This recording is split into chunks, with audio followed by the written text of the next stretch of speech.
Good morning, students. I am Dr. Mrs. Vibha Singh Thakur from CMT College, Bilaspur.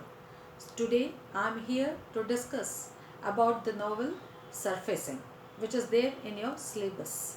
So, let's start with Surfacing is a novel by Canadian author Margaret Atwood, published in 1972. It was her second novel. It deals with complementary issues. It concerns with preservation and the emergence of Canadian nationalism. The often read novel has become a touchstone for literary, feminist and psychological criticism. The novel has many folds, such as detective, gothic ghost story as such of Shakespeare Hamlet. You must be knowing about the Shakespeare's Hamlet play, isn't it? In Hamlet, you have seen the hero as a weak figure, mentally and emotionally. In the same way, here also in this novel, we can see the protagonist is a weak character, emotionally, mentally. We'll discuss it later on. Now, then it's also a quest novel, a quest for self identity. Last but not the least, it's a mythic story like that of Greek goddess to live in the underworld. So it's a beautiful thing, students. Let's see what's the storyline is there, the theme, the plot. The book tells the story of a woman who returns to her hometown by her companions and with also her lover named Joe. The unnamed protagonist, you see, the protagonist doesn't have any name in this novel. She was accompanied, as I told you, by a married couple and her lover Joe. The unnamed protagonist meets her past here as it was her native place, native house, recalling events and feelings while trying to find clues to her father's mysterious disappearance. Little by little, the past overtakes her and drives her into the realm of wildness and madness. Now, you see, when she returns back in the native place, in the native house, there she wanted to find the reasons behind his father's mysterious disappearance. And so many memories, so many incidents that took place in that particular village, in her past and in the present also, which actually making her baffled. She was confused. And as I told you, she was a weak character, mentally, emotionally. She doesn't have that capability to bear up that much of the emotional strain. So let's see. When she visits the village, she met with her father's friend, the name Paul. But Paul was of no help. He can't help. He could not locate her father with her. Then she met a guide. The guide took her and her companions to her father island. Now you see, so many incidents in between were taking places, which actually making her more weak, more vulnerable. Now in that particular island, she comes to know that her father was actually disappeared but not died. He actually became mad. Though she couldn't find her father, but she came to know the reality. Now the journey to find her father consists of many incidents where she herself loses her mental balance. But at last, again she regains her power and decided to reunite with lover Joe. Now you see, Hamlet with as I have given you the example of the Hamlet of Shakespeare, isn't it? Hamlet, because of the incidents in the family, as he was mentally weak, he was emotionally weak, but he couldn't bear the strain at that time. So you can't say that he became mad, but he just was incapable of maintaining the balance of maintaining his mental balance. Same thing happened with the protagonist here also. She was actually unable to bear that mental pressure, and so she was actually losing her mental balance at that time. But she was not mad. But she lost so many things, like she actually loses the concentration, her inability to listen and understand the what the people are saying, the speech actually.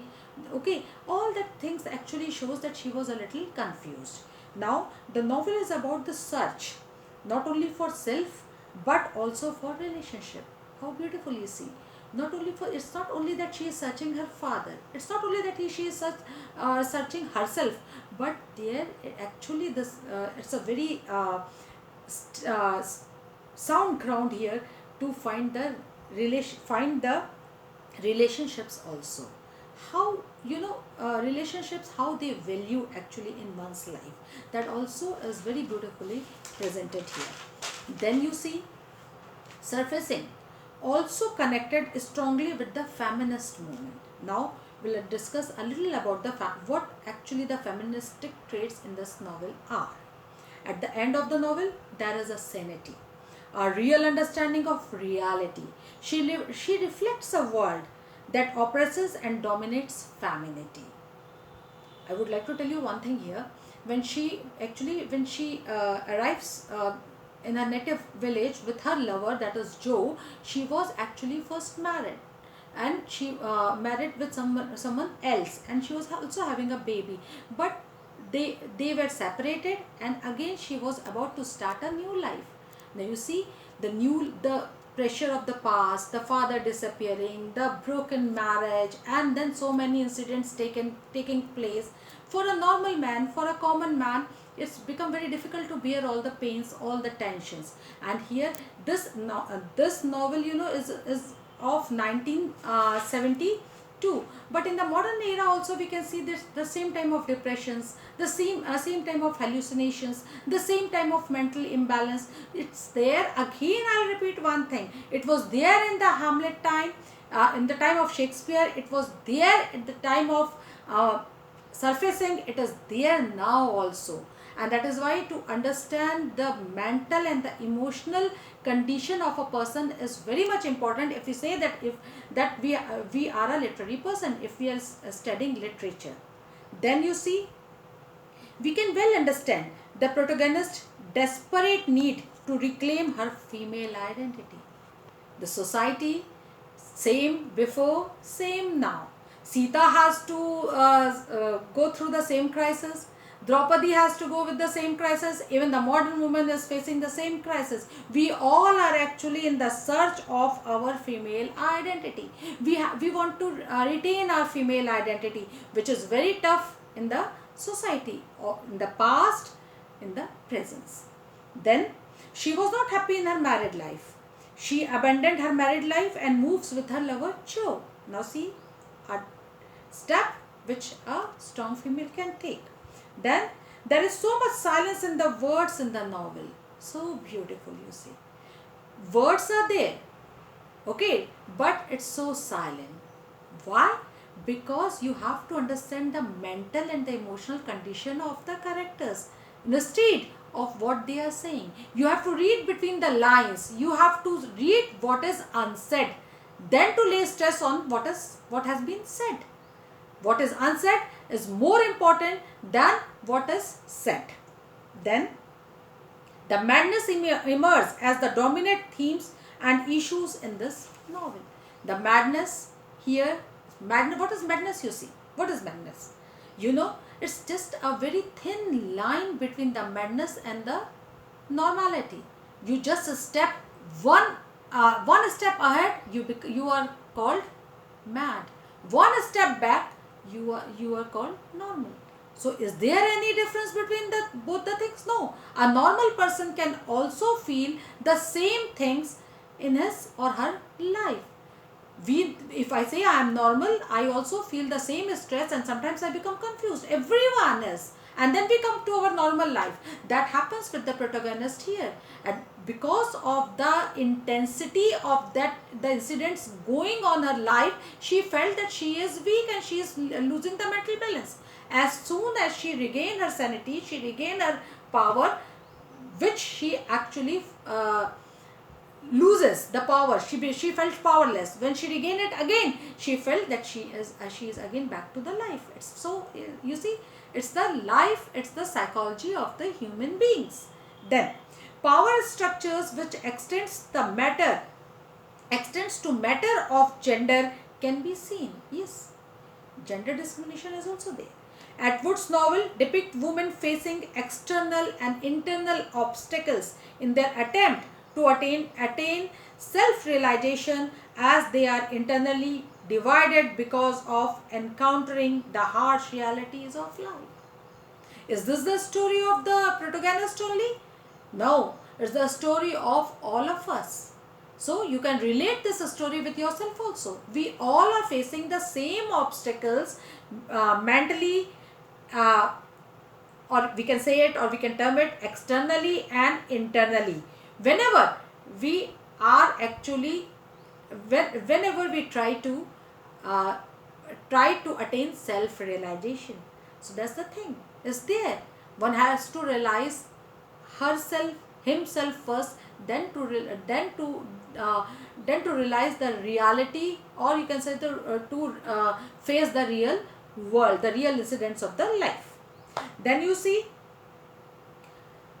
the protagonist suffers from psychic split because of specific external factors and are haunted by mental and emotional traumas. Again the same thing. When your depression, when your fear, when your incapabilities, when it crosses the line, at that time it is said that you are not a normal person. But traumas, the mental depressions, the fear, it's a part and parcel of one's life. But here, because she just crosses the line one step ahead, we can say yes, she was a little mentally disturbed person. Then the events takes place in the mind of protagonist, so she undergoes to achieve wholeness. Now this is the journey to achieve wholeness also, where she was present there in broken pieces. So many broken incidents, so many her personality is broken in so many pieces. But now she wanted to attain wholeness, and in the end, it's very beautiful that in the end we can see that actually she comes over of all the things, and she attains her identity, her self realization, and also her wholeness, and hence her quest for identity and for wholeness was completed. So students, today this is my lecture for the surfacing, and in the concluding part we'll meet again. Till then, stay safe, stay home. Bye bye.